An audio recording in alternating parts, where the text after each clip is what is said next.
Ngayong gabi sa reaksyon, silipin natin ang mga balita sa likod ng mga headline. Sa pamporma po, totoo naman po pamporma kasi nga po actually sexy nga po yung bike ko. Kasi nga po hindi po siya kailangan parampahin, kailangan nyo lang padaanin. Kailangan nyo lang po siyang i-display, hindi nyo po siya kailangan patalunin. Over and above our election duties, nandiyan pa rin yung trabaho namin sa internal security, sa criminality, na naiibsan yung tension sa area na binabantayan natin. And it's a welcome development para sa PNP.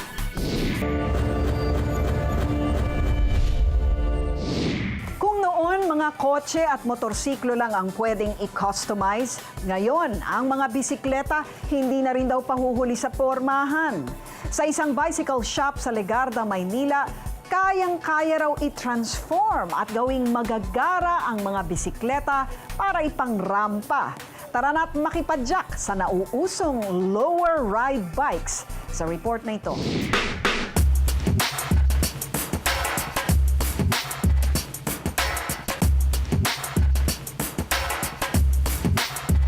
Kadalasan hinahangaan ng mga lowered na sasakyan dahil sa kakaiba at astigin nitong forma. Paano kung mga lowered na bisikleta katulad ng mga ito? Patok din kaya para sa inyo.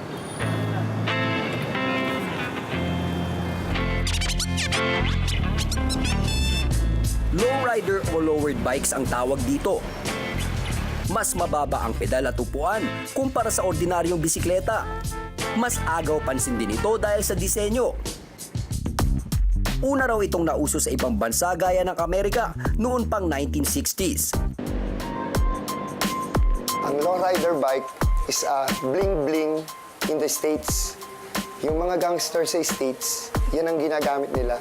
Halimbawa, katulad nila Snoop Dogg. Isa si Robert sa ilang gumagawa ng lowered bike sa bansa. Taong 2007 ang sinimulan niya mag-assemble nito dahil na rin sa pagpilit ng anak. Meron kasi kami mga play bike. Minsan nakita niya yung mga magagandang bike sa MOA. Sabi niya, tay, gusto ko nun. So, simula nun, nag-isip ako ng paraan kung paano ako makakakuha ng piyesa nun. Nang makita ng ibang tao ang ginawang bisikleta ni Robert, nagustuhan nila ang disenyo. Kaya naman naisip niyang pagkakitaan ang pagbuo ng lowered bikes.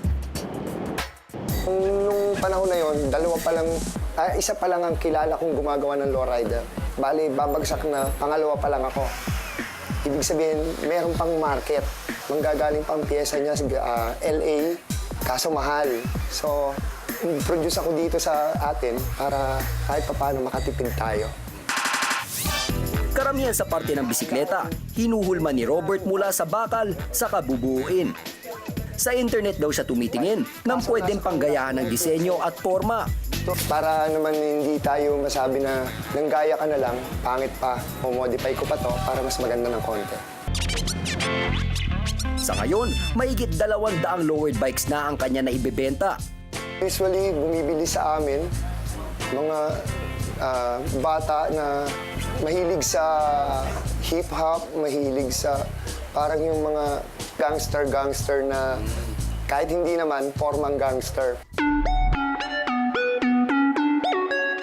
Nakay-joyride din ako sa kanilang trip. Talaga namang dagdag pogi points ang pagsakay sa lowered bikes. Paano ba naman? Napapalingon sa amin, sa aming bisikleta ang lahat ng aming nadaraanan.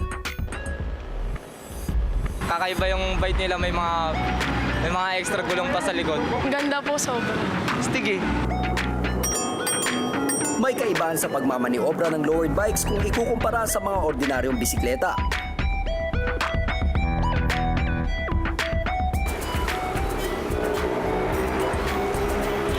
Ang mahirap na parte lang dito ay yung umpisa. Kasi sa lowrider bike, makikita nyo, medyo malapit yung pedal sa upuan, kaya medyo mahirap yung pagpedal. Pero once na tumakbo na, napatakbo mo na yung bisikleta, masarap na yung pakiramdam.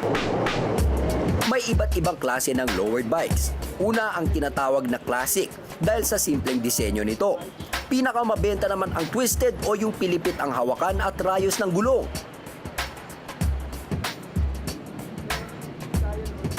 Elegante naman ang design na kung tawagin ay chopper. Ang stretch limo naman ang siyang pinakamahaba at talagang napakababa. Sa pamporma po, totoo naman po pamporma kasi nga po actually sexy nga po yung bike ko. Kasi nga po hindi po siya kailangan parampahin, kailangan nyo lang padaanin. Kailangan nyo lang po siyang i-display, hindi nyo po siya kailangan patalunin.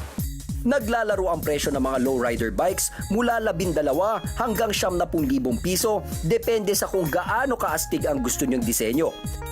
Pwede pa ninyong palagyan ng ilaw, salamin at busina ang inyong bisikleta. May kamahalan man, mas mabuti na raw na mapunta sa lowered bikes kaysa sa bisyo ang pera ng rider na si Charlon. Kasalukuyang tumutulong si Charlon sa bike shop ni Robert. Sa pamamagitan nito, kumikita daw siya at nakakaipon. Ito ang darating na pasukan. Kahapon lang inasikaso ko nga yung, yung mga papeles ko para mga pag-aaral ulit. Ang magandang nangyari sa buhay ni Charlon ay isang pagpapatunay na bukod sa forma, maaaring gamitin ng mga kabataan bilang instrumento para makapagbago ang mga lowrider bikes. Ako po si Renzo Kiko, pumapadyak para sa reaksyon.